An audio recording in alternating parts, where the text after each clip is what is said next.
బడుగు బలహీన వర్గాల ఆశా జ్యోతి ఆపదలో ఉన్నాము అంటే ఆదుకునే గొప్ప మనసున్న వ్యక్తి నీలం మధు ముదిరాజ్ అలాంటి నాయకుడు గొప్ప నాయకుడని జన్మదిన సందర్భంగా దుబ్బాక పట్టణ కేంద్రంలోని తెలంగాణ తల్లి విగ్రహం వద్ద కేక్ కట్ చేసి ఘనంగా జన్మదిన వేడుకలు జరుపుకున్నారు.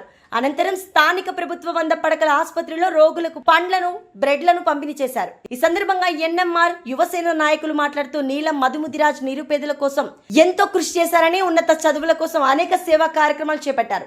అలాంటి గొప్ప నాయకుడని కాంగ్రెస్ అధిష్టానం మెదక్ ఎంపీ టికెట్ ఇస్తే వారి మెజార్టీతో గెలిపించుకుంటామని ధీమా వ్యక్తం చేశారు.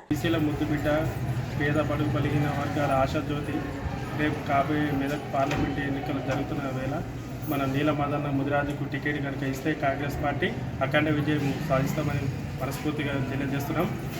ఇప్పుడు అన్ని పార్టీలు కూడా ఇప్పుడు మెదక్ నుంచి రావుస్కి రెడ్డికి కేటాయించడం జరిగింది. ఈ మెదక్ పార్లమెంటు సీట్ కనుక ఒక బీసీకి ఇస్తే అత్యధికంగా మెజార్టీతోటి గెలిపించి రేవంత్ రెడ్డి గారికి గిఫ్ట్గా ఇస్తామని ఈ సమావేశంగా తెలియజేస్తుంది. ఈరోజు అన్నది బర్త్డే సందర్భంగా గవర్నమెంట్ హాస్పిటల్లో రోగులకు పండ్లు ప్లస్ బ్రెడ్ పంపిణీ చేయడం జరిగింది. పటాన్చెరు ముద్దుబిడ్డ నీలం మధు గారి జన్మదిన సందర్భంగా ఈరోజు దుబ్బాక మండల కేంద్రంలో తెలంగాణ తల్లి విగ్రహం వద్ద కేక్ కట్ చేయడం జరిగింది. అనంతరం ప్రభుత్వ ఆసుపత్రిలో రోగులకు పండ్లు మరియు బ్రెడ్ ప్యాకెట్ పంచడం జరిగింది.